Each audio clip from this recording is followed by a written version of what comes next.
Boba says hello, by Hello, the way. Boba. Hello. Best kitty is best kitty. Evil Kitty will scare away the evil creature in the book. That too. So Yeah, perfect.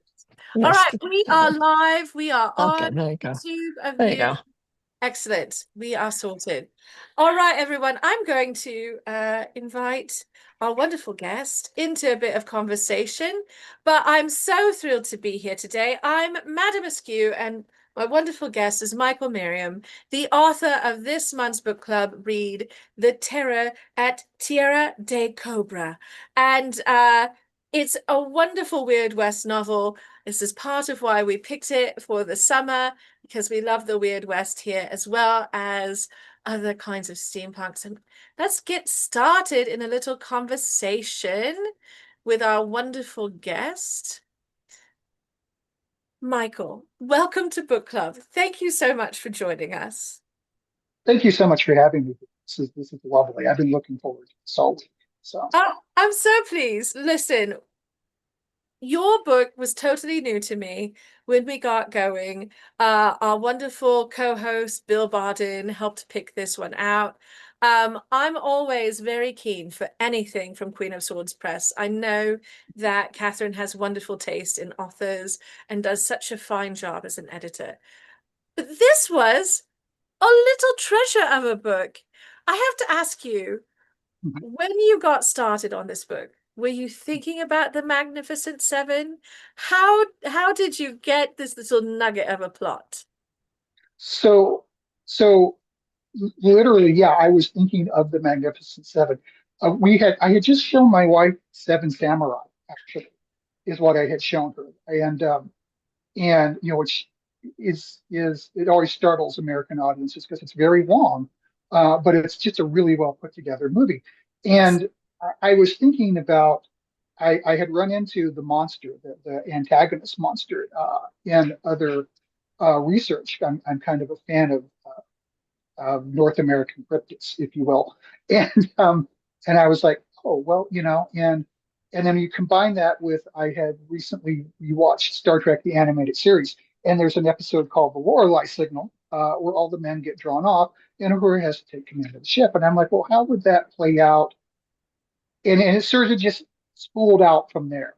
Uh, and so I had to sit down and figure out, okay, well, what kind of characters do I need, and where am I going to set it? But it very much spooled out kind of intentionally, actually. So My goodness, I love that. Also, look, I love Yul Brynner. I love the Magnificent Seven. The Seven Samurai is an amazing piece of cinema. I love that that was really it was that nugget that sort of got this going. And your love of cryptids. We love a cryptid around here in the temporal entourage. So I'm very keen to hear more about this cryptid. But also, this is part of a bigger series of weird Western novels that you've been doing for a while, and some of them are a bit more steampunk than others. What was the original sort of bit of inspiration that got you going on the series overall? Are you just a fan of weird westerns? I am. I was a big fan of Weird Westerns. The Wild Wild West TV show, very steampunk, very Weird West. Comic books. Um, there were in the 60s, especially 50s and 60s, there were a fair number of Weird Western comics. And there was some, horrible B movies, Billy the Kid meets Frankenstein, I think, was one. There was one with dinosaurs, you roll with that. Um, I uh, I actually ended up writing this series. I had a different publisher who is now long gone reach out to me, and I wrote the first book in the series. It's not chronologically the first, but it was the first one I wrote, a horror called Springs, which is much heavier on the steampunk. You get your dirigibles and that sort of stuff in that one. And it was because he was looking for that sort of thing. He paid me up front. He went out of business before it got published. I took it to another publisher. Uh, so I got paid twice for it. Well, on. Um, but uh, but yeah, and then we had also been doing a tabletop role play game in a Victoriana steampunk city, and so yes, and so I grabbed one of my wife's characters with her permission and ran with him. And he appears, I don't know, Bill has probably maybe read some of these other ones. Um, Curious Case of the Jeweled Alicorn is much more steampunk Victoriana, if that is your jam. I did it, and it's very much a Bondian spy thriller set in that. So yeah, that's kind of how I got started. Somebody said, I want to do this, and I think you can do this. And I'm like, I can do that. I love that because it's given us such a gift. And also the fact that you got paid twice is a Mhm. win.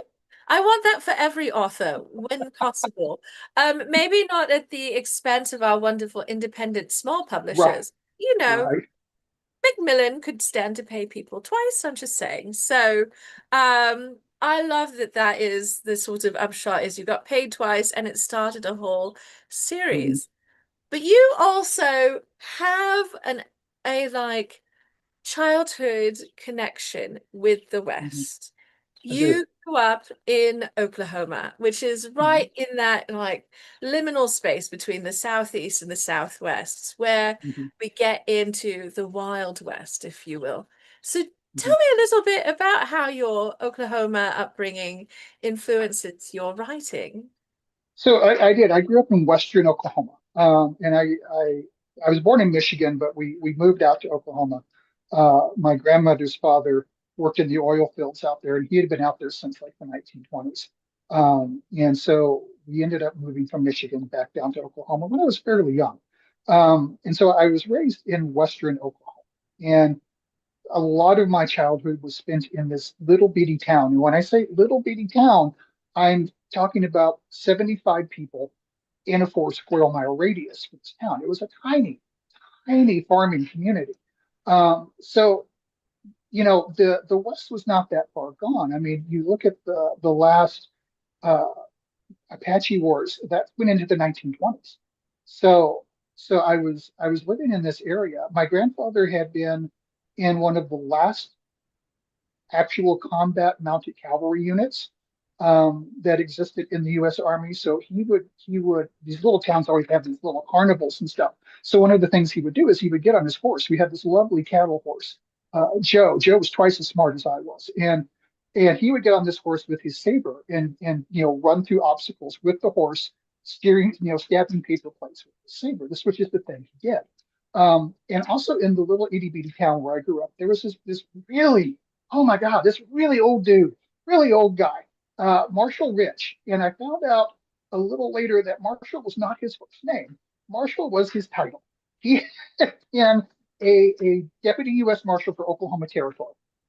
So he had served with and met all these guys. He had met, Bill Tillman. He had met Bass Reeves. He knew these people. Yeah, and so just a treasure of a cranky old man with his cranky old mules. And but it allowed me because he was from that period. Him and my grandfather became fast friends. Our properties butted up against each other. I was allowed to, as a youngster, tween and early teen, to fire some of the great weapons that you read about. I fired a Sharps 50. It hurts. It hurts a lot. It's it gets like nothing else. I fired a Springfield trapdoor. I used to own an 1860 Colt revolver, the ball and cap Army revolver.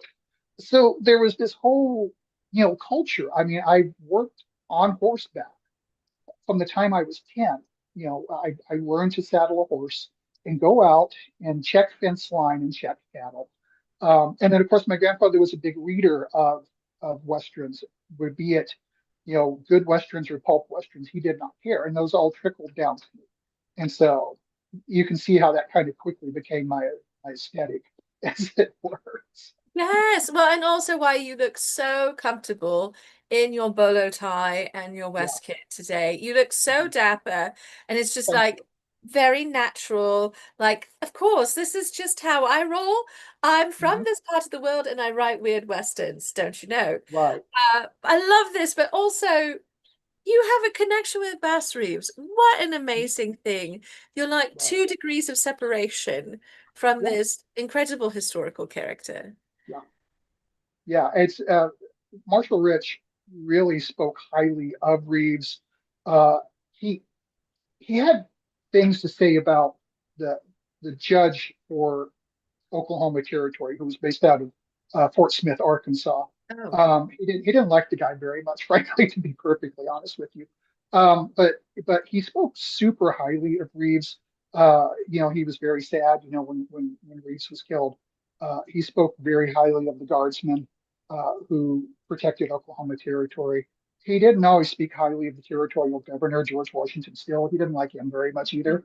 Uh, yeah, but yeah, it was amazing. And so I got to secondhand get these stories from these guys. Like he could, you read about the Doolin Dalton gang and the shootout in Ingalls, Oklahoma, and you can read about it, and they do a reconstruction of it there because it's a big event. Ingalls is a ghost town now, but it's been preserved. But he was not on that posse because he was simply too far away to be on that posse. But he found out about it later, and he had chased these guys, and he had chased Belle Starr in the Wichita Mountains. So I can't imagine. I just cannot imagine the life this guy lived. So yes, but you have done a wonderful job, if I may say, of imagining the life of similar people mhm. to a Bass Reeves who are out there in the world, living on horseback, trying to protect those who don't have the tools to protect themselves in your characters in this novel. And I don't want to ask all the juicy questions because I know everyone who's here is going to have a lot of juicy questions. But clearly the connection to Seven Samurai is very apparent here in a beautiful way, in a way that's a great homage to that kind of story. But your characters are, listen, I think they're a little kinder than the characters in Seven Samurai and Magnificent Seven. Did Mhm. you think about making them more empathetic characters when you were creating the story, or is that just how they naturally developed? I think a little bit of both. I did want them to be more empathetic. I wanted the reader to fall in love with these characters and like them, even with their rough edges, and then be very sad when horrible things happen to them because it is a Michael Marion book, and the Yeah. horrible things happen to people. You can ask Catherine; she's better at my stuff. Um, but yeah, I wanted the tension to not be between them. In Seven Samurai, there is tension. In Yes. uh, the Magnificent Seven, there is tension within the group. Um, and I kind of I would like to focus that more outward and less inward, as it were. Um, keeping some tension, like why did you do that thing? And somebody else who knows them better is like, it's just what she does. So, but that was a little longer. So I wanted to focus more on the for that regard, focus more on the antagonist and have more focus on their relationships though with each other. Like that's what really holds the book together is the relationship of these women who have come together to defend this little town. So I didn't want them infighting much. Frustrated with each other, absolutely sure. I mean, they all get frustrated. Poor Claire. They all get frustrated with poor Poor Claire. And I Claire. love Claire. Poor Claire. We're going to talk about Claire. I'm certain we will talk about Claire. I have every suspicion. But I love that this bond between them and the way that they developed their relationships was a real driving force for you as the author. Because as a reader, I really appreciated that connection. And it made me want to read about literally the entire cast of characters.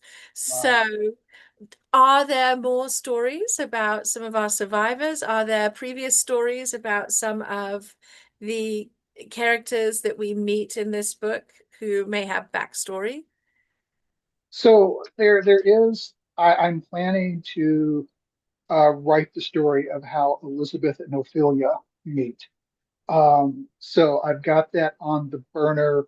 It's going to be set during the Great Eclipse of 1870, whatever it was, 1860, whatever it was. I'll have to go look it up. I don't have it in my brain. But it's you drive to Nebraska and you see the eclipse, a few years ago, and then you get to write it off because you're using it in the story.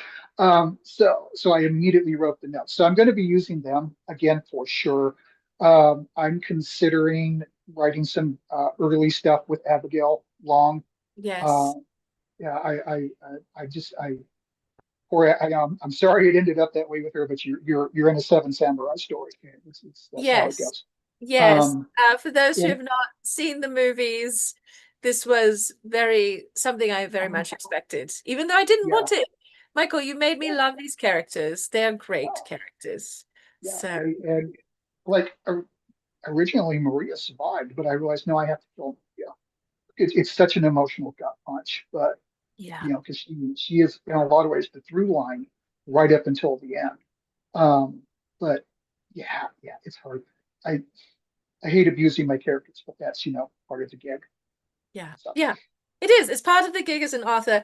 And Michael, as I said, I'm not going to eat up all the juicy questions before we get into the bigger conversation. I know we're going to discuss the book. You've hinted at your penchant as an author of something terrible happening in your books. I know you've got more works to read, and I'm ready to go along for the ride, even with terrible things happening sometimes. Thank you for bringing us this fantastic book. Everyone, are you ready to get into a discussion with Michael? Because we're going to talk about this book. So let me just remove that spotlight. All right, here we go. I think you've all been with us before. Hello, Alan. You must have snuck in when I wasn't looking. Welcome, welcome, everyone. So I'm going to go around the room. I'm going to ask all of you, of course, for some of your insights. And my first question for you is, we have this great cast of characters. So, of course, I need to know who was your favorite of the cast of characters. And once oof, you tell me that, then please feel welcome to ask a question of Michael. So, oof. Um, I probably surprisingly I probably ended up having, excuse me, the most fun writing uh, the Kira Daisy dynamic. Like originally, when I handed that book into Catherine, that was not as deeply worked out. It was sort of hinted at, but not worked out. But Catherine sat me down and she said, "This is a lovely book.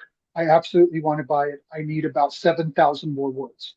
And I'm like, okay, I can do that because I knew I had dropped enough threads that I could expand on these characters. And so I'm glad that Catherine poked me to do that. I had a yes. blast writing Sophia too. Sophia's was a lot of fun to write. So Oh my gosh, Catherine, thank you for asking for those 7,000 extra words for all of us. I really appreciate it. All right, let's get into it, everyone. Marty, my friend, hello. So good to see you. Michael has shared a couple of his favorite characters. Who is one of your favorite characters from the book? And do you have a question for Michael? I don't really have a favorite. I was Ah, just trying to explore them all. But my question for Michael is, why did you kill them all off? I did not expect that much bloodshed. Is it because I didn't see the two movies? Would I have that's known? part of it. The Okay. two movies would have primed you if you had seen Seven Samurai or Magnificent Seven or God forbid Roger Corman's Battle Beyond the Stars, which is the Seven Samurai ripped in space. You would you would have been ready for the body count. Frankly, it's because you have, especially in the case of Seven Samurai, you have basically these seven guys plus some villagers fighting this entire horde of bandits, and so it's just it's just the unfortunate nature of the narrative and of that particular genre narrative. When you have a large cast like that, you put the cast together, they have a big bad, and you lose some of them along the way. So I think maybe once the body started dropping, I was afraid to like anybody. I can understand that. I can very understand. fair, Marty. Oh my gosh. Thank you so much, Marty.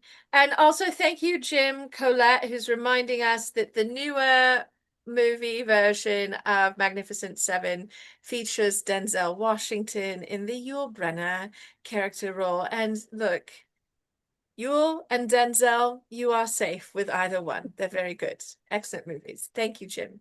So, Jim, for your service, reminding us of the cast of the newer movie version, I'm going to come to you and ask who was your favorite character of this ensemble. And please, if you have a question for Michael, please share that. Well, I guess I really wanted to like Abigail more, and then I was almost disappointed that she got killed off so easily. I wanted to see this magnificent gun battle with her or something. So I was a little disappointed there in just the way it played out. But that's often happens.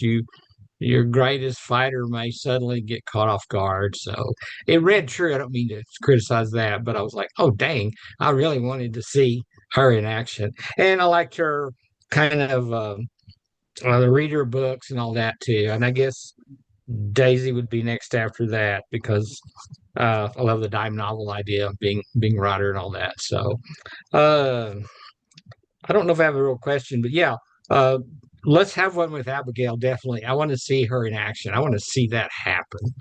So that would be You my know, I laid that pipe with her, in the Billings Boys, and where she runs into one of her cousins. So that pipe is there, and that's the thing.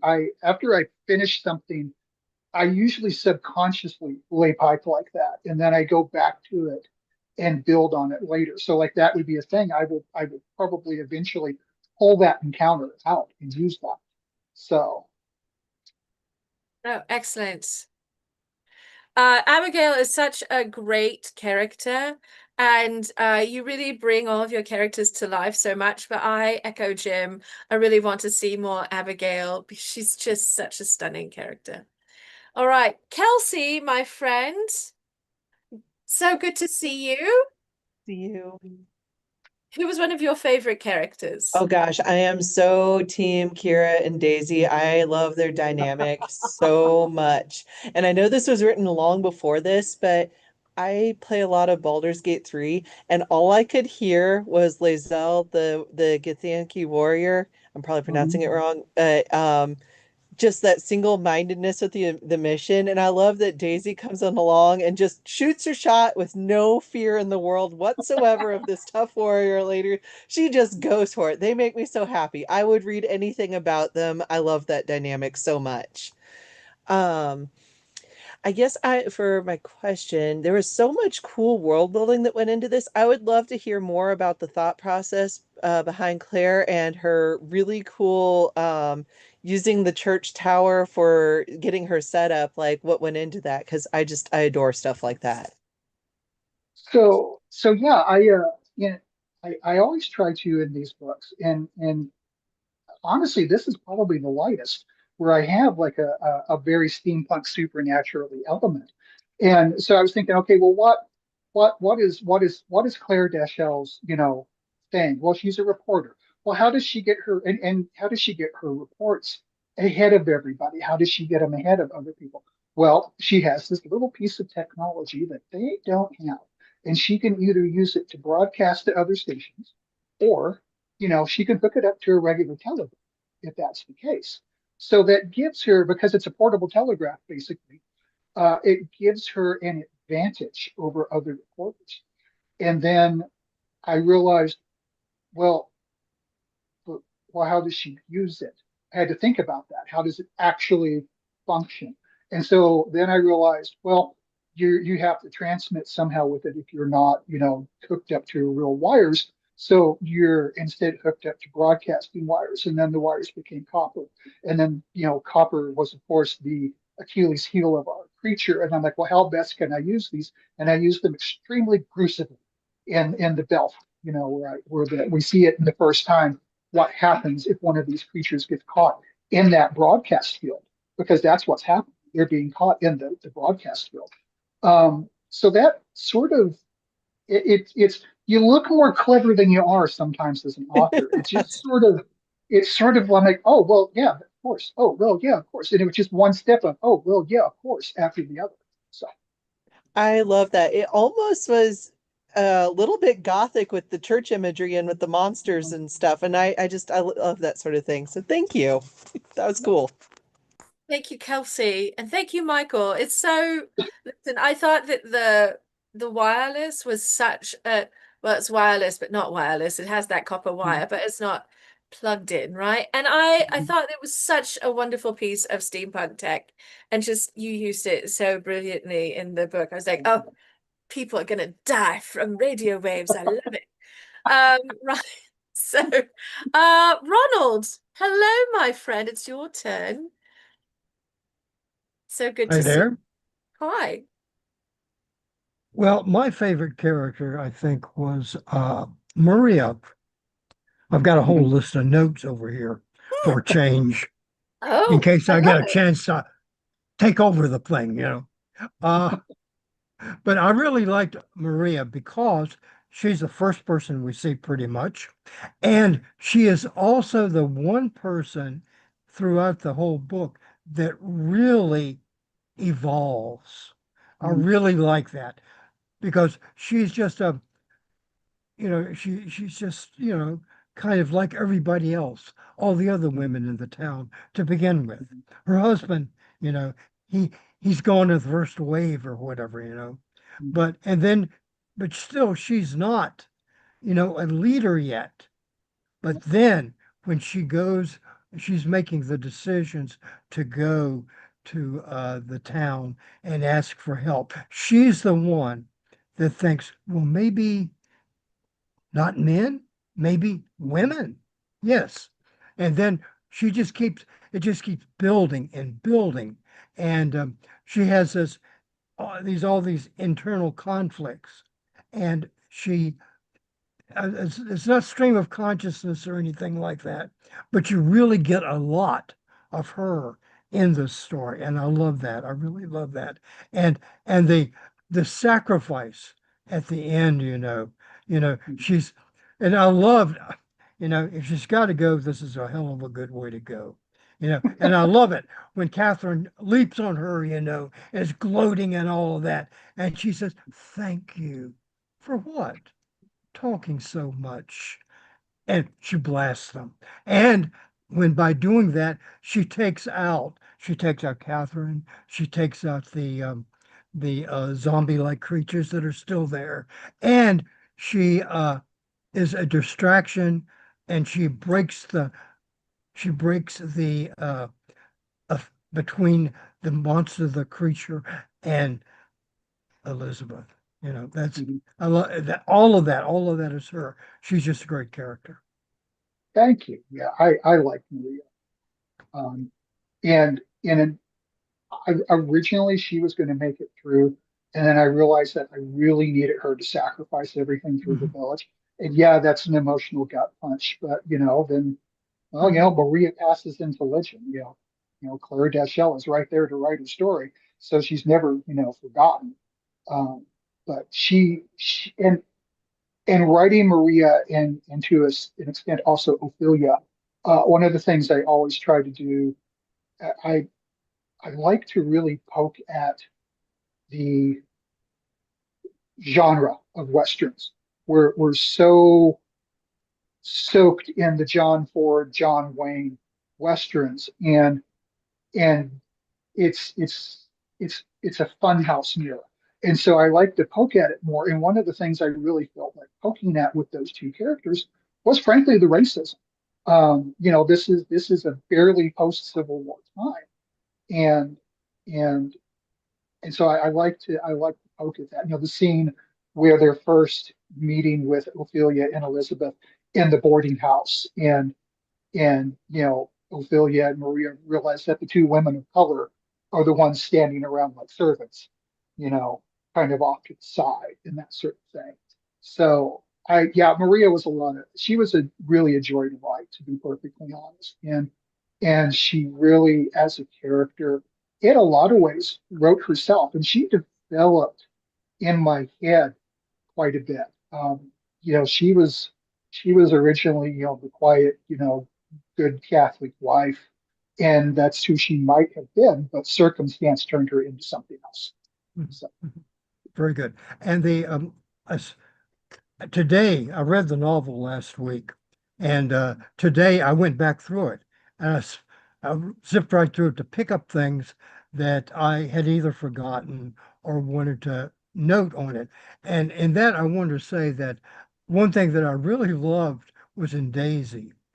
You know, when she starts the relationship with Kira, she Mhm. says at least 3 times, "Don't get killed." I love Okay, that. I love that. but She just goes there's over, no, yeah, there's no wailing about, oh, don't put yourself in danger. Oh, don't do that. Just don't get killed. exactly, Yeah, I exactly. realize I you're going love to that. do this. I love that. I'm going to do that sort of thing to don't get killed. So, That's right. One thing I'm wondering, um, you say you like cryptids and all of that, mhm. and I'm wondering how you decided on this uh horse skull creature. You know, this that I'm trying to think. I'm not sure I had come across this entity before. And I looked it up and to try to get the pronunciation of it, and I found out there's different ones and all of that. Yeah, there's a bunch of Yeah, different ones. yeah. So I said I didn't try to mention one of them or anything, but Mhm. I'm just wondering how you decided to use this particular entity. I came across her while doing some research. I can't even, I have to pull up my notes. Um, I cannot for the life of me remember what I was researching. But I came across her and was already working on the concept of this novel. And I knew about, I knew it was going to be probably New Mexico territory, Arizona territory, maybe West Texas. And so then a Mesoamerican, creature legend, basically, you know, shows up on my feed, and I'm like, this is an extraordinarily cool thing that I think a lot of people probably aren't going to be familiar with. Um, and she's across various cultures, especially in Central and South America. I mean, there's a version of her obviously in Mexico, but there's also versions of her all the way down to Peru. If you look, so it's a cultural thing. This woman who basically in her purest form, she doles out punishment to misbehaving men. And so I just took that and twisted it a little bit and turned it up just a little bit. So Oh, fantastic. Thank you. Great question, Ron. Wonderful observations. I love that you took notes. That is Thank you. I so may delightful. I may jump in again. Please do. All right. Thank you, Ron. Lady Junespel, you're up next. Hello, my darling.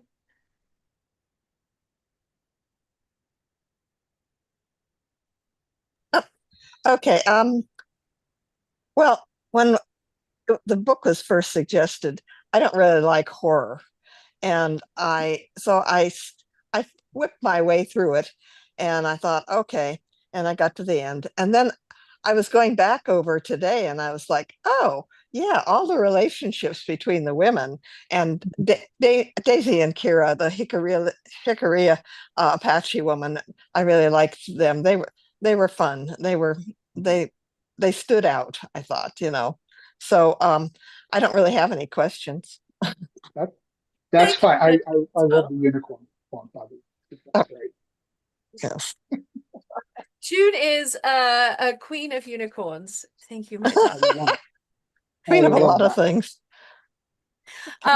Thank you, June. And if you think of something you'd like to ask Oh, or I, well, I did really like the scene when they went down into the mine because I Mhm. really like going into mines and underground things like that. And that really, it really gave a feeling of the claustrophobia and all of going in there and then finding out what had happened to the men who had originally broken through and how they'd been seduced by the crack that caused the voice of the creature to communicate with them. and lure them into making bad choices. Oh my goodness. So good. Yes, Very creepy. yes. Thank you, Lady June Squirrel. Mhm. All right. Anne Bouchard, it's so nice to meet you. Welcome, welcome. Thank you for being here. Well, thank you. It's a pleasure to be here. Thank you. Hello, everyone. Hello. Um, I would say that my favorite character was Kira, because she was connected to earth and history and her grandmother, and this very earthy vibe I really enjoyed. And he had my favorite line in the book: "It is important to recognize when life offers you a bit of happiness and to be sensible enough to accept it." I just Yeah. love that. Such So a great true. line. And my questions, coupled questions, are about New Mexico. So I actually live in Albuquerque. So it was a Okay. real treat for me to hear about, mention Albuquerque, Santa Fe, Socorro, and Magdalena. They all still exist, and I've Yeah, been they to all all of Yeah. them. And I wondered about whether Tierra de Cobre ever existed and doesn't exist anymore, or this was a totally made up place. So it is a totally made up place. I mean, the copper mining, obviously, in New Mexico, that was, some places had silver, some places had gold. New Mexico had some silver, but copper and tin were really the big mining exports at the time. And um, I spent a lot of time reading about mining in New Mexico, to be perfectly honest with you. And so the mine there is like the early mines, which were younger, like your classic mines, sort of like your coal mines, where there was an entrance and they dug in. They hadn't started doing pit mining yet, which is where it really became an ecological disaster. There's entire stories, and I think Magdalena might be one of them, where they had to move entire towns, like pick the whole town up and move it because the mine had gotten too close. And so the place does not exist, except that it stands in for any number of little mining towns that boomed and busted all over that part of the world, all over New Mexico, Arizona, Nevada, that spring into life, and then the mine plays out. And if you don't have the railroad, because that was the only other thing that could really save you, was the railroad. If you don't have the railroad, then it's going to dry up. People are going to move away. So yeah, it's a place that never existed, dropped into places that do, which is sort of the way I do things. I'll create a place that doesn't exist, but set it near, or sometimes I do use places that exist. And we can talk about that later, but that's the case in this. So. And so had you been to any of these places personally, or this was all like research? No, I had I lived in Western Oklahoma, like I said, and one of the things that I would do, especially during the period between my two marriages, I had a practice marriage that didn't work out really well, and then I married now to this lovely woman I've been with now for 30 odd years. But one of my favorite things to do when I would have time off, I would take time off and I would get on I-40 and I would head out. I would usually stop at the McDonald's in Tucumcari and get gas and food. And then I'd head on out to Albuquerque, or I'd head up to El Paso, Santa Fe. And I would go hiking, the Pecos Wilderness. I love the Pecos Wilderness quite a bit. But I've also been out near the Arizona border and in the southern part of New Mexico, which is a little more, a little more sparse and a little unforgiving. But then you turn a corner and there's all this greenery, because there's a pond and an oasis and it's spring fed and it's lovely. So it's beautiful land. And I almost moved out there at one point. I considered transferring out to it's the University of New Mexico. That's in Albuquerque. And I had considered transferring out there. The first time I saw Albuquerque, I was coming in at night, and I did that thing. You turn the corner on I-40, and there's Albuquerque, like this little glittering jewel down in the valley there. And I'm like, oh my God, that's beautiful. Why do I live in Oklahoma?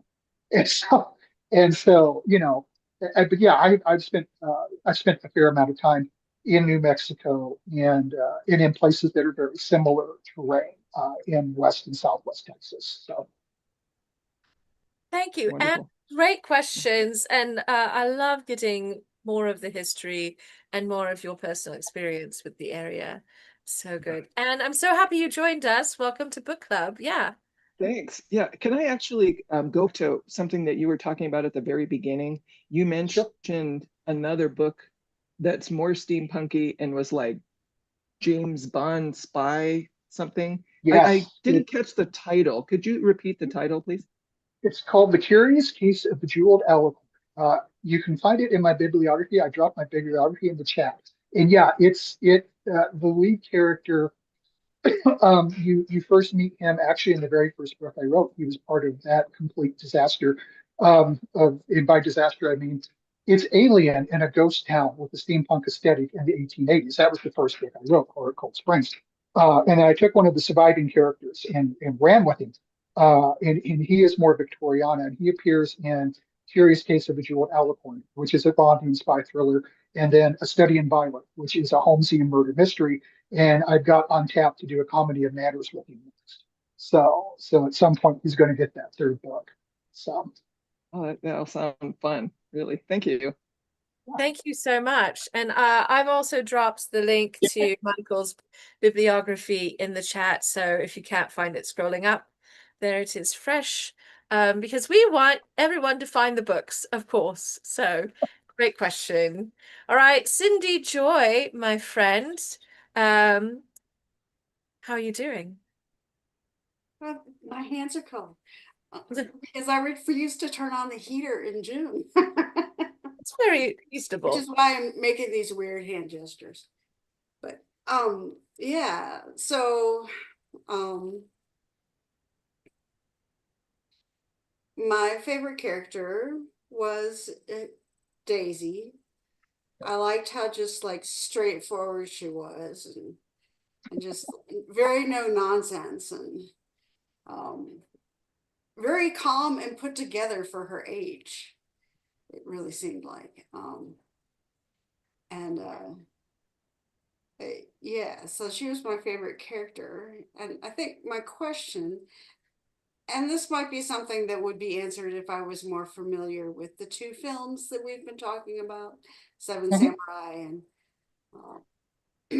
and Abigail. The only Mhm. compensation she asks for is like a place to stay and food for as long as she wants to be there. Mhm. What's her motivation for that? That is a direct pull from both Seven Samurai and from the original Magnificent Seven, and it's actually a direct pull. If you go watch like I said, the incredibly corny, low budget Roger Corman sci-fi remake called Battle Beyond the Stars. Robert Vaughn is in both Battle Beyond the Stars and the Magnificent Seven, which I find delightfully amusing. He's in both of them. She is looking for a place to lie low. She is looking for a place to not be bothered, and a place to hide, and a place to have some peace and some quiet. And had Abigail survived, she probably would have become the marshal of this little town, at least for a time. But that's what she wanted. Her life had been so violent up to that point, and being a woman in a man's world, a gunfighter, a bounty hunter, an occasional deputized warrant officer, that sort of thing. Um, and so she was tired. She was really, really tired, and that's just what she wanted. She was tired of moving constantly. She was tired of looking over her shoulder all the time. And if I get to go back and write some books with Abigail, which, like I said, I'm planning to do, I laid enough pipe with Abigail, with both the Billings Boy incident and then with her and Sophia and whatever happened in El Paso or Abilene. Then I can go back and write those later. But that's what she's looking for. She's just looking for a place to lie low and not be bothered and read her books and rest and not have to be in this constant state of alert agitation. Is she going to be jumped by somebody who feels like she's wronged them, and that sort of thing? So, and it's very much a riff on Robert Vaughn's character in Battle Beyond the Stars. He's a bounty hunter, and that's basically what he asks for. And so when he is killed in that movie, spoiler for a 27, 30, 40-year-old movie, I don't know. He's buried with a full 7-course meal because he hadn't gotten his meal yet because he was in the fight. Um, So that's really her deal. She's looking for some peace. So So, Wait, and oh, please go ahead, Cindy, please. oh, no, I was just thanking him for his answer. Great. Thank you. I was like, oh no, I cut you off. But I was going to come back with the original Magnificent Seven came out in 1960. So 50 plus ish years ago. Years, yeah. But it's a I've not wonderful seen film. it, but not 10 times and not recently. But for those who have not seen it, though, it's a fantastic Western. It's really brilliant. So, Cindy, great question, great observations. Thank you, my friend. Stay warm. All right, Alicia, I know you're ready to share some thoughts. You're even wearing a hat. So, Okay, Yeah. sorry. Yeah, this is to remind me to take this upstairs when I go upstairs. But uh I don't really have like a favorite character. I thought I was like, I just love just taking the whole Magnificent Seven Samurai and the cyclic nature of it. Because I just love that cyclic nature of those films. And just reading it and catching all the references. And I knew the quote for the room was, I forgot it was Battle. I forgot it was the Corwin film, which I just forgot about it because, but but yeah, I don't have a favorite character. I just really enjoyed them all, and it was just so fun and cheesy and it just because I love those two films. Great. I'm glad you enjoyed that. I tried to stay as true to the spirit of, because it is. It's one of those things that's become part of our collective mythology. Kurosawa gifted us this really, really fantastic movie, and Yeah. the Western made with it. The first, I like the second one. Like a lot of people, don't like the Denzel Washington as much. I think it's actually really, really well done. Personally, um, I'm a little bit of a Paul Andrew, but one things I like. I'm the easy judge. So I'm savoring Yeah. the flavor of all the cutlery back there behind you, by the way. So Oh, yeah. I do historical fencing, so I don't think you can see my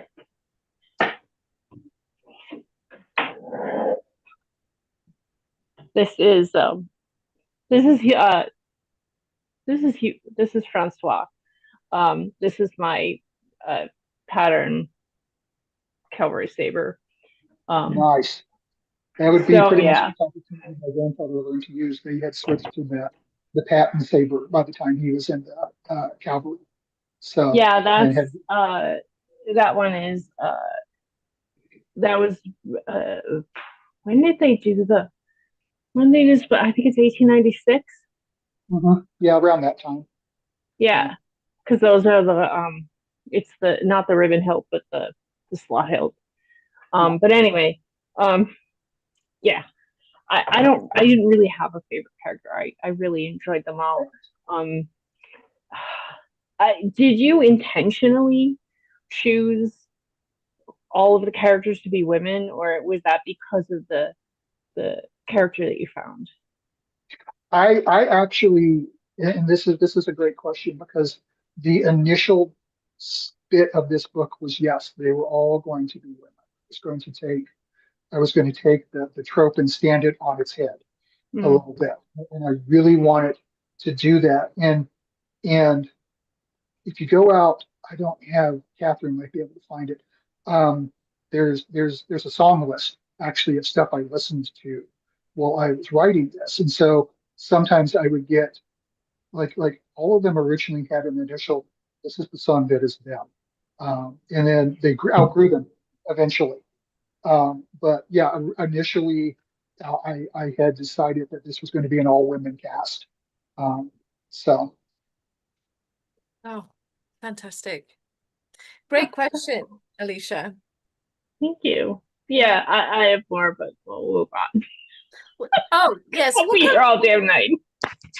I'm going to try and go at least give people a chance if you have extra questions to ask. But I just want to get a chance to chat with Chad. Chad, it is your turn, my friend. I'm Chat with Chad. Chat with Chad. Rolls off the tongue. It absolutely does. Michael, thank you for being here. Madam Skew, thank you so much for hosting this. And I'm halfway through the book, so I have a fantastic understanding of what's going to happen. Shame on me. It said you don't have to have read this book to come to the book club. Shame on me. But I am halfway through. So my favorite character is Elizabeth. I grew up, I grew up with Catholic background. That's in the past, but I grew up with things like comic books. So Constantine, Priest, which was another one. Magdalena, funny enough, the Magdalena was an Image comic, and then other things, game influences like the War Sisters from Warhammer 40K, and then you've got kind of steampunkish version things with strong characters, Megan Fox and Jonah Hex that was also there, and then you also see Westworld. So all of those things, kind of an amalgam, was rolling through my head for it, and I actually liked that they were all female characters. I think you did a good job of being able to make them likable without having to be antagonistic and insert that into how each of the characters related to one another. And they did kind of break off in their own pairs, and they all seemed to have a fun history. And then that was good. And it was alluded to enough, but it didn't have to be I'm missing something, But the reason why I liked Elizabeth, again, that holy warrior character, that battle nun sort of thing, if you will. And the question I have is, because you have Sophia, who's the mage, right, or the magic user, and you also have Elizabeth as the holy warrior, the power of divinity. What was the reason behind having one? Why did you have both instead of just being able to rely on a singular power, I guess, that was supernatural? Okay. No, that's a great question. And part of it was I knew that, and part of it is magic world building, system world building. There are simply things that Sophia could do that Elizabeth cannot. There are simply things that Elizabeth can do that Sophia simply couldn't do. The magics are different. Like Sophia's magic is learned, and it's scrolls, and it's very very Jack Vance, Dying Earth, in some ways, influenced by that series of books. And Elizabeth's is very divine. And I had been toying with a character like her, one who sees herself as fallen. And the church run by humans will see her as fallen, but the divine doesn't. The divine doesn't see her as fallen. They just want her to come home. They just want her to come back. They love her for who she is, but she can't reconcile that yet. Yeah, I am also an ex-Catholic, and so being able to write that, the line that she says to Ophelia about how the men run the church, but it's the nuns who get things done. Well, if you spend any time in Catholicism, you see that it's the nuns who get things done. Yeah, so that was just a part of it. Is in Sophia's powers are flashier and more dramatic than Elizabeth's. Hers are way more subtle. Hers are probably actually, in the end of things, way more dangerous, to be honest. Our poor monster really never had a chance, which is why it was trying to tempt her. I absolutely had to do that temptation scene for Elizabeth. I knew this was something I was going to have because she has spent time, and she does this everywhere she goes, where the iconography watches her and is trying to coax her, we still love you, and but she can't reconcile who she is and what she is with that. And so I had to have that temptation, and that's really all this monster had against her in a lot of ways. Like she was well suited, magically, to deal with this creature, and the creature knew that. But the creature knew it had to, and so it tried to offer her, you can come over to my side and you can have all these things, and what you're doing is not forbidden, and come over here and be my high priest, you know? And so that's why I had to have the two different magics. You know, you can see that Sophia's magic is a little flashier, and a little more explosive, at times. And I'm looking forward to maybe writing some stuff with her. Like I said, I laid that history with her and Abigail, and so I'm probably going to go back and write that. I mean, I'm 60 years old. We'll see how much of this I can get down, but but we'll see. Fingers crossed, because listen, you did create some really fascinating characters, and clearly we're all very interested in them. Chad, what great questions. Thank you so much, my friends. All right, Alan, are you still with us? Are you available? Exit. Hello, Alan. It is Hello. your turn. It's good to be here. Thank you for recommending the book. I enjoyed it quite a bit. Wonderful. Kira and Daisy were my favorite too. You probably get tired of hearing that. I think it's interesting how closely aligned we are in our favorite characters. My question is, who did you, of the good guys, who did you most enjoy killing off and thought this is a really cool way to end their career? Oof. Oh.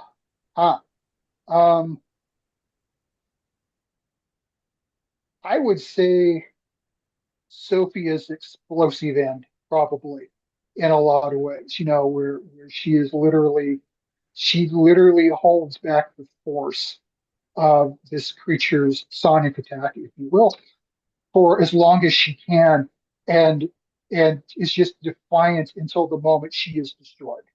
And then it's such a shock, of course, to the characters who are there with her, the quick and sudden demise of her. So I think I rewrote that scene 2-3 times, because I really wanted to make sure that I got it right. I wanted that character.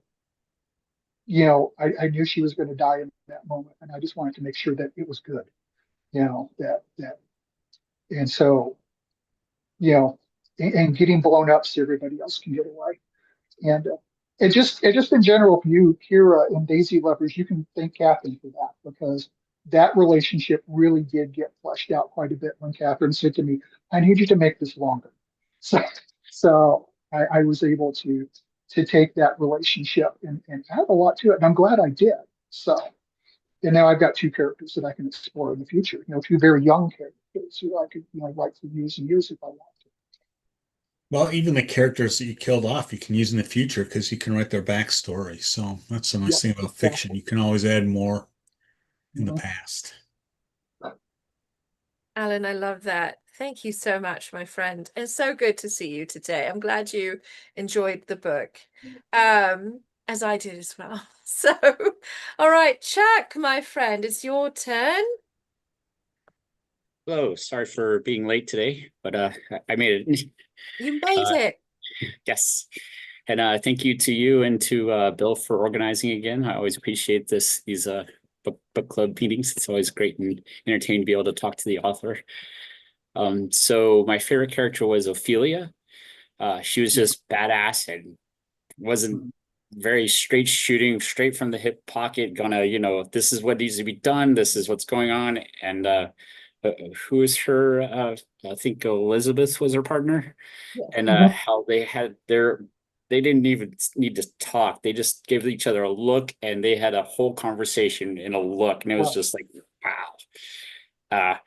So my question is, since you're a guy, I'm a guy, women are a mystery and a puzzle and a conundrum to me. So how did you write such a good perspective from the female point of things? This is a question that I get, because the other book that I'm well known for outside of Weird Westerns is an urban fantasy called Last Card to Annan Station, which is also published by Queen of Swords, and the protagonists are both women in that one. And I tell people that part of it is I was raised by wild feral women mostly. You know, my grandfather was around for quite a while, but my grandmother and her sisters, the aunties, Um, and so just, it's growing up in that, liminal space that is Oklahoma, where it's not quite the South and it's not quite the Southwest and it's not quite the Midwest, and it's sort of this weird area. The the the notion that women are people, uh, you know, will carry you an awfully, awfully long way. Um, but also the notion that, I have these women in my life. I have this lovely wife of mine who's, twice as smart as I am, and I can go to her and go, yeah, this is what I'm doing. Are my shoes on right? Am I wearing mismatched socks? I got editing from Catherine, who's is brilliant to work with, and again, I know that Catherine would tell me if my socks were mismatched or my belt was on the wrong, whatever. So trusting in those people, and then in my writing group, although this novella did not get to my writing group because Catherine sniped it, much to their chagrin. But my writing group, there are most of my writing group is actually women who will gladly tell you if you're way off base. So that is super helpful. So that's probably a big part of it right there. So Love that. Chuck, what a great question. Thank you so much. Thank you for that. All right, Catherine, you have been referenced so many times in this conversation, and I hear from the author, your author, our guest, that you are the reason we got the fleshed out version of our wonderful younger pair. My question, Catherine, for you, and I'm like putting you on the spot a bit, so you don't have to answer, but who was the character who made you want to publish this book? It was actually the description. Michael and I live near each other, and Michael helps out at our tables, and we split tables where he sells some of his indie work as well as Queen of Swords Press books. And I, asked one of those questions that one asks, "How you doing? What are you working on?" And he brought up that he was working on, this idea that he had about an all-women Magnificent Seven, and I said, "Ooh, I want to see that." So it actually started out with the idea rather than the individual characters. Mm-hmm. So, but my favorites are Elizabeth and Ophelia. So. Yes, thank you. I mean, look, the whole cast of characters are very strong and really wonderful, as they need to be for Seven Samurai Magnificent Seven homage. It is a strong ensemble cast, but I love that I'm not alone in liking Elizabeth and Ophelia. They're a great couple, and our wonderful mature center of the band. So thank you, Catherine. So there is time for more questions, but not time for necessarily all of us to go around. So if you do have an additional question for Michael, now is your chance to raise your hand and let me know, either visually raising your hand or speaking up in the chat. Ron is like, yes, I have more questions. Ron, we'll start with you. Well, it's not a question really, but it's one thing that when I finally figured out that you were doing the Magnificent Seven, because I was counting the characters. I had some kind of inkling, I was counting the characters, and then I get at the end, and from the way you're different in that of your 7 characters, one of them is not an outsider. Wow. That because Maria, she becomes a very, very, very strong character in it, and she is definitely essential to it.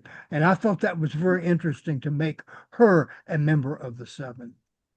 Yeah, I felt like this was a thing where when I was writing this and I was putting my band together, putting my archetypes together, as it were. Abigail is obviously Robert Vaughn's character, and um, you know, Kira is a little bit of oh, I'm looking at him right in the face. James Cold's character, and so I made the decision that I wanted the village to have, some skin in the game. And so I was like, I'm going to give one of the heroes to the village. Part of what influenced that actually, interestingly, and part of what influenced this book, and it was just hapstance that I watched it during this period. There's a mini series called Godless. I don't know if you guys have seen this. If you haven't, it's kind of brutal. It's a Western. Yeah, it is set in a mining town. And oh, hang on. I think my earbuds went out. Somebody talk to me. Hello, can you hear us? I can hear you. I can hear you out of one. This one quit. Okay, I'm good. Great. So I was watching, we were watching this miniseries called Godless, which is a Western, and it is also set in a mining town, I think in Nevada. And most of the men are killed in a mining accident, and the women are trying to carry on. And then there's this outside situation with this group of bandits. And as opposed to putting together 7 heroes, the women deal with it themselves in the end. But so I wanted to make sure that they had a representative. So I wanted to make sure that the village, in Seven Samurai and Magnificent Seven, the village do get into it. I mean, the villagers fight. They're taught to fight. But I wanted to give them, and I wanted Maria to be an every woman, an every man character. She is the person who, she's not a hero, but she is. She just doesn't know it. And so she stands up and becomes a hero. So that was part of the thinking. Oh, fantastic. Also, I wanted to mention that very minor character, but I thought an interesting character was Rachel. Yeah. And Rachel went through a lot of iterations before I got her right, to be honest with you. I probably rewrote her for a minor character. I probably rewrote her more times than I know what to do, to be perfectly honest. So I'm glad you enjoyed her. Yeah, thank you. Thank you, Ron. There's great observations, great questions. Chad, you have had your hand up very politely. The time is now. The time is not to speak. This is just a quick trope question, and from the observation of an old fantasy RPG player, was the intention, I mean, everybody seemed to have their speciality, but I could see cleric, I could, Elizabeth, and then you had the magic user in Sophia, you had the gadgeteer, you've had the ranger in Kira. I mean, was there an intentionality that you translated to round out the team with, I guess, a skill set? Was there any influence by that? Or was it just kind of, I mean, you can tell the diversity in the race and backgrounds, but as far as what they did. So yeah, it is both conscious and subconscious. I am an old tabletop role player from a long, yeah, exactly, from a long way back. And so subconsciously that is always going on in my head. So, but then when I was putting the group together, I was like, okay, well, what kind of skill sets do I need for the narrative? Not necessarily what do I need to save the village, but what do I need to make the narrative interesting? Well, I knew I was going to have the one absolute gunfighter. I knew, yeah, I had to have I mean, Claire's the greenhorn, but she's also, like you said, she's kind of a gadgeteer.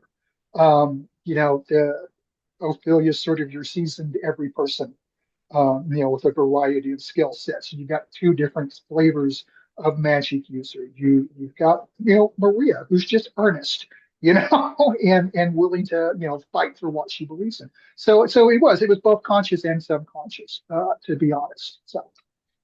Oh, great question, Chad. Thank you. Thank you so much, Michael. And Bill, I realize I did not harangue you before. And so I'm going to put you on the spot now, because I would be a churlish friend if I did not call upon you. So who is your favorite character, and do you have a question for our fantastic guest? Yeah, I think my favorite characters were Ophelia and Elizabeth. They're a great, really are kind of a dynamic duo. And as far as questions, no, pretty much all of my questions have been answered already. You spent time in New Mexico, and it shows from the setting work that you did. Really love the world building. Great job. Just enjoyed the book tremendously, and was very happy to recommend it when we were discussing books to add to our calendar this year. Thank you. I'm glad you guys did that. Like I said, I've had a really good time being here so far. So Thank you, Bill. And another RPG author gamer here. So yeah. We love our RPGs. Thank you, Bill. So I know Marty has more questions, and I mean, no, Marty does not have more questions. Sorry, well, that was he's just waving his arm. waving. Okay, good. So I saw in the chat. I was just saying I'm an RPG player. Oh, you're an RPG player. Well, many of us. It is very satisfying to see these sort of character archetypes come to life in your cast, but also.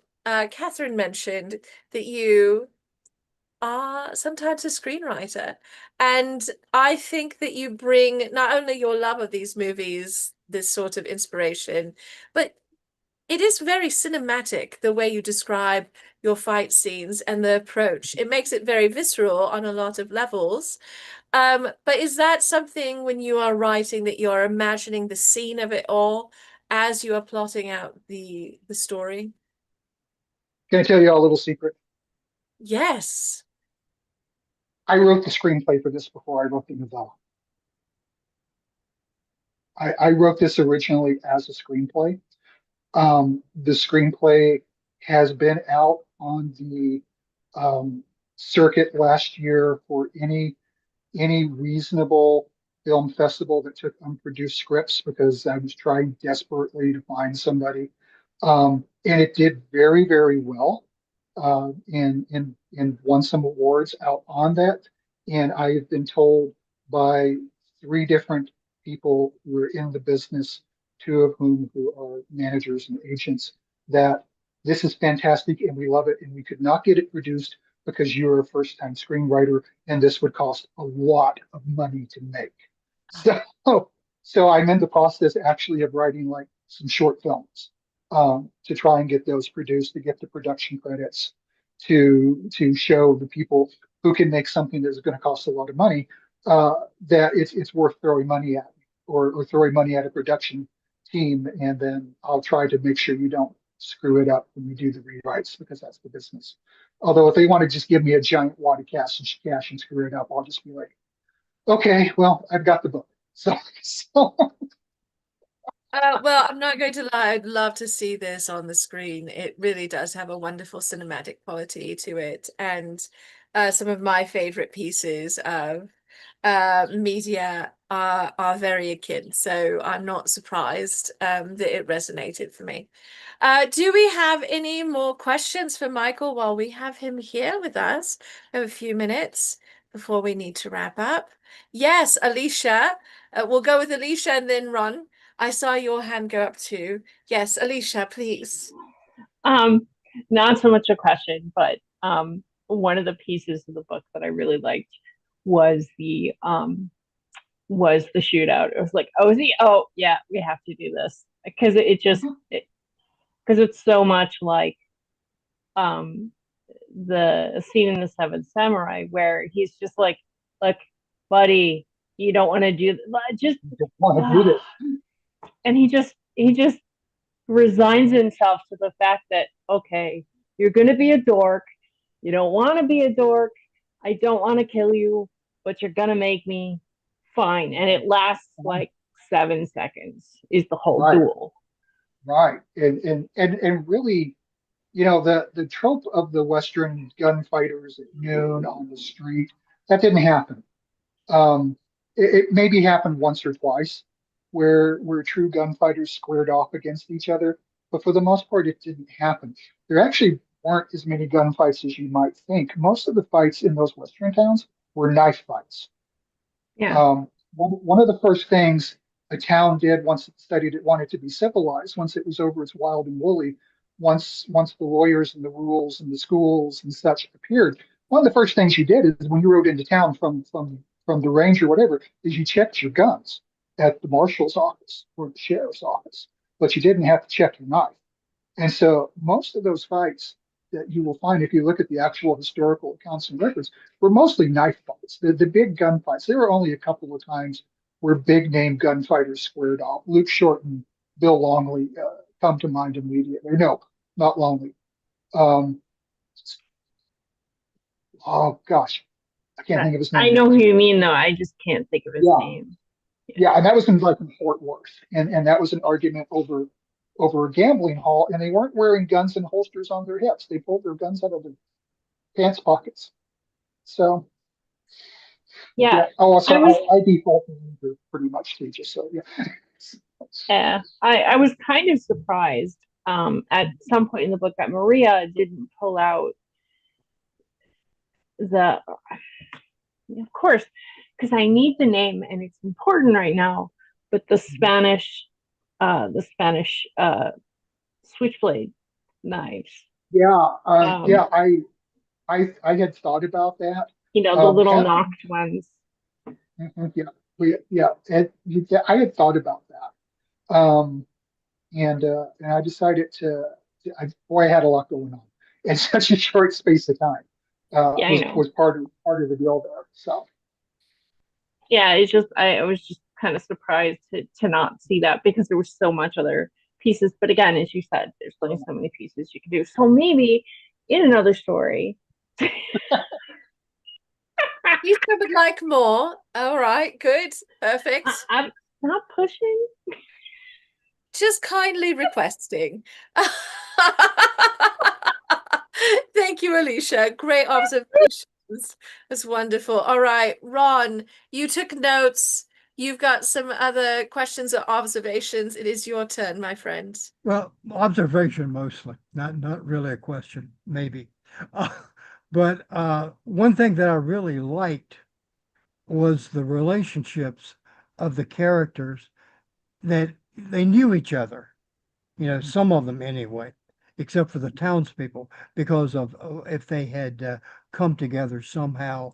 For example, the reporter, or Clara, she's following the characters around, you know, for her stories and all of that. But one of the relationships that was kind of a real surprise was Kira and Sophia. Mm-hmm. And that I thought, well, that's interesting, because you get in their backstory in El Paso, they were both soiled doves in the right. And then they both escaped from it in their own way. And Sophia's was a little bit different than Kira's. Kira just kind of slashed her way out, which I thought, out of the situation. Yeah, which was really good, I thought. Yeah, I love the little exchange there, you know, where Kira just calls Sophia a fancy whore, you know. Mm-hmm. Sophia's sugarcoating it. Kira's like fancy whore. So yeah, and when and also there's a fair amount of not so much backstory, but the information about how Kira knows the monster because of her grandmother, and her grandmother was sick and was unable to complete the job herself, so she gives the knife to her. I thought that was very good, very well done. Thank you. That falls under the whole. One of the things that I like to explore in stories like this is what I call the keeper of the curse. Mm-hmm. And so it's the monster has been defeated at some point already once, and somebody has to keep that curse. This is their this is their doom, as it were. And so I play with that trope actually quite a bit, especially in the weird westerns, about that. And so you will see that again in another one of mine called Not Enough Midnights, and you see the person who becomes the keeper of the curse, as opposed to Kira's grandmother, who at one point had taken on that duty. Um, so. Oh, wonderful. Thank you. Ronald, thanks for asking and observing, because you brought us to this fantastic bit of insight about the book, and I love that. I'm so happy that you enjoyed the story, my friend. So I'm going to continue to take notes. wonderful. I love it. Thank you. So we are coming up on the end of our time together. Sadly, because it's been such a wonderful conversation, Michael. It's such a pleasure to have you here discussing the book. Catherine, thank you so much for publishing Michael's book, Terror at Tierra de Cobre. Such a wonderful weird Western. Or as I'm liking to tell people, it's a Sapphic Magnificent Seven meets arcane horror, and it's Weird West. You should read it. So just a fantastic little book. It's been such a joy having you here. I know we only scratched the surface in our conversation today. Yeah, I could absolutely go on for probably another hour or two, but you know, we all have lives we have to get back to. Plus, I actually do have to write things. So yeah, You do. but And oh, please go ahead. but I did drop in the chat the link to Charming Mayhem, which is an omnibus of the first four in these Six Guns and Sorcery series. So if you're looking to read some more on this, two of them are Weird Westerns, two of them are Victoria on a Steampunk. And there's also some other added new stuff because a couple of the early books are long out of print. That publisher is long gone as well. So there it is. If you're interested, you can get the first four. And the great thing is you can read them in chronological order then, because I put them in the book in chronological order, even though I didn't write them. So thank you. Oh, fantastic. That's a wonderful treat, especially for everyone who would like to read a bit more in your world and see a little bit of background before getting into this one. Fantastic, Michael. We did not even talk about how you are an entertainer, an actor, that you are a performer. You bring those magical skills to your storytelling as well.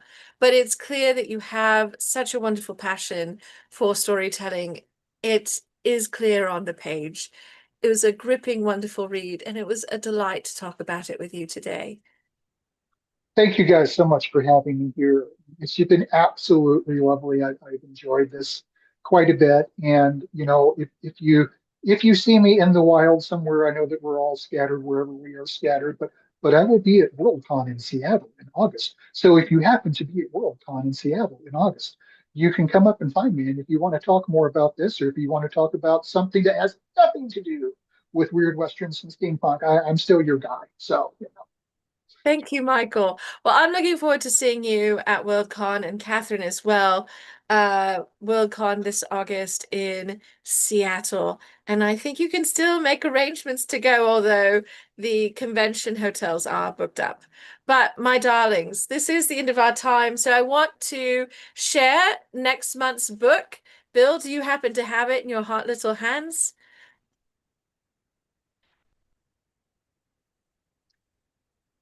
Next month, we're reading Clockwork Boys by T. Kingfisher. I love this book. I cannot wait to sit down and discuss it with all of you. T. Kingfisher is a delightful author.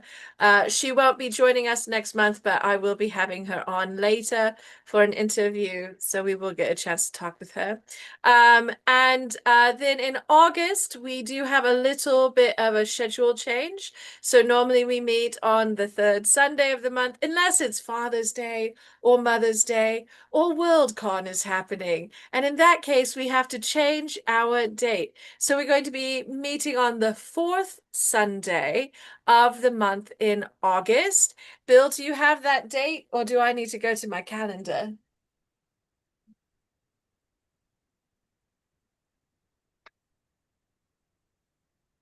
Believe that is August 24th, everybody. And we'll be meeting at the regular time, the regular place. So please come join us next month for the fantastic Clockwork Boys. And then watch out for August. We are going to also have fun with our slightly adjusted schedule. And is that Kelsey's book? Are we doing Kelsey's book in August? Who are we? Yes, we are. So I hope, Kelsey, you'll be there for our August book club. I'll be there. Excellent. Wonderful. Thank you so much. So we will see you all next month for Clockwork Boys and in August with Dear Kelsey. And in the meantime, please remember, as you are going out into the world, to take very good care of yourselves because you are irreplaceable treasures. And if a cryptid comes for your menfolk at the mine, you should probably just lock them up and then go hunting out for a wonderful band of Sophic mercenaries to come save your town. It is the perfect solution. I will see you next time. Thank you all. Cheers.